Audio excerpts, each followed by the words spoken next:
Eu queria dizer 3 palavrinhas. A primeira é agradecer Pedro Santos Guerreiro, que, como sabem, é diretor do jornal mais influente de Portugal, o ter vindo aqui. E se não fosse a hora do almoço, continuava e batia o recorde de duração destas conversas. Já estamos quase em 2 horas e ninguém sente o passar o tempo. Queria agradecer-lhe muito e, de repente, dizer mais 2 coisas que me ocorreram quando estava a ouvi-lo. Uma era, eu estava a ouvi-lo e estava a pensar que eu, numa fase da minha vida, também andei pelos jornais, rádio, televisão. Noutra fase fiz política e noutra fase, e ao longo desse tempo todo, fui professor. E são 3 tempos diferentes. Eu costumava dizer, o mais rápido, o jornalismo. Depois, a política.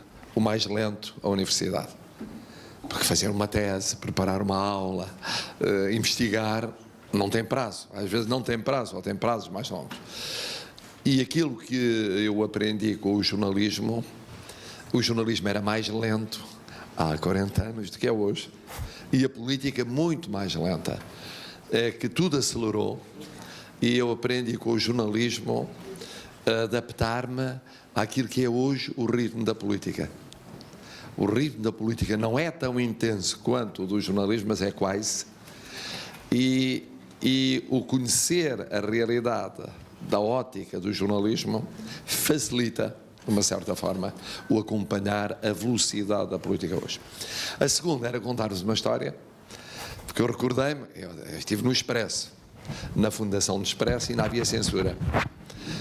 E então uma das histórias caricatas da censura foi... havia uns coronéis no bairro Alto que recebiam as provas e censuravam. Quando tinham dúvidas, perguntavam para cima o que é que se devia cortar ou não, e libertavam as provas, isto é, os textos, às vezes as fotografias, as imagens, à hora que lhes apetecesse.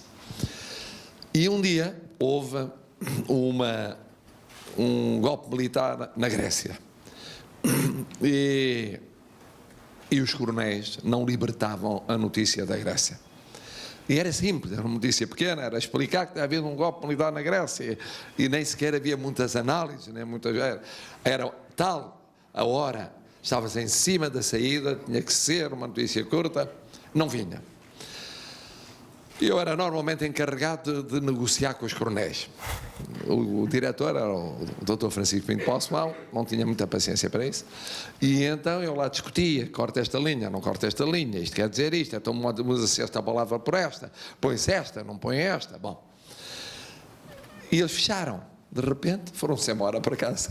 Foram-se embora para casa. E nós não podíamos sair. Eram para aí 2 da manhã, já tínhamos perdido os comboios todos, já tínhamos perdido os carros, boa parte dos carros para o norte, para o centro e tal. Isto em 74, para aí, no inverno de 73 para 74. E então disseram só uma hipótese, ir ao diretor da censura. O diretor da censura, que se chamava Exame Prévio na altura, vivia na escola da PIDE. A PIDE era a polícia política. E tinha uma escola que ficava no Jardim Zoológico, ao lado, em frente do Jardim Zoológico. Bom, eu tinha um Fiat 600, lá fui no Fiat 600, às tantas da noite, eram para aí 2 da manhã ou 3 da manhã, a pensar, isto tem que sair uma notícia, é o fim do mundo e tal. Chego lá, o homem apareceu-me de roupão, de pijama e roupão, estava a dormir, como é evidente. Disse, mas doutor, o que é que veio cá fazer a esta hora? Eu vim cá fazer esta hora, desculpe lá, mas é que os coronéis foram para casa, pois, era tardíssimo, foram para casa e tal, mas qual é o problema? É esta prosa. Mas isto não pode sair. Mas não pode sair porquê? É uma notícia, porque é que não pode sair que na Grécia houve o golpe? Bom, sentámos-nos a discutir.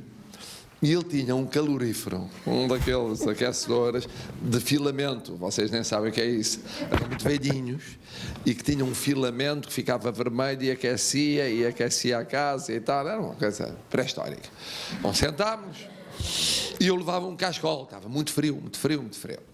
E no meio da discussão, o cascol descaiu para a direita e começou a arder.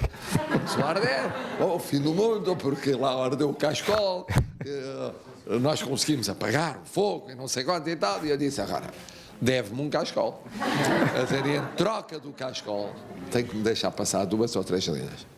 Mas não, e tal, desculpa, um cascol, isto custa não sei quanto, quer dizer, tem que deixar e tal. E eu consegui fazer passar 2 ou 3 linhas que não diziam nada, praticamente, nada de nada, mas saiu a notícia por conta de um cascol. Bom, houve outras avarias, mas esta foi talvez a avaria mais divertida da minha vida no tempo da censura. Isto para explicar porque é que é apaixonante ser jornalista.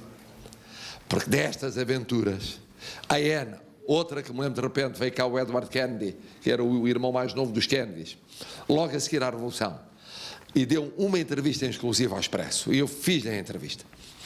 E a partir logo a seguir teve um pequeno almoço no Expresso, ainda lá a fotografia, com uma série de pessoas, de vários quadrantes políticos e tal, deu a entrevista, falou com 1 ou 2 políticos da altura, almoçou e partiu.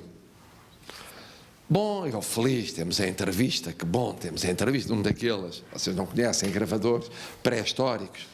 Sim, muito bem, vou retirar a entrevista. E de repente não estava lá nada. Isto aconteceu, não havia nada, tinha variado. E eu tinha experimentado antes, tinha corrido muito bem, e de repente a fita parou. E portanto começámos. E havia os primeiros 2 minutos, que eram os cumprimentos, como está, chegou bem e tal. Parou a fita, e portanto não gravou mais nada. E o que é que se faz? Como é que se diz ao Francisco Paulo Simão? Olha, não há entrevista, mas temos a primeira página para a entrevista. É uma entrevista exclusiva. Ele não deu à televisão, ele não deu a ninguém, deu-nos a nós e a nós. Não há entrevista. E isto acontece? Agora já não acontece assim. Mas de vez em quando acontece, só para dizer que realmente é fascinante. E o Pedro ainda é mais fascinante porque esteve aqui e se não parássemos, são 2 menos 10. Vocês não almoçam ou não almoçam? Obrigadíssimo.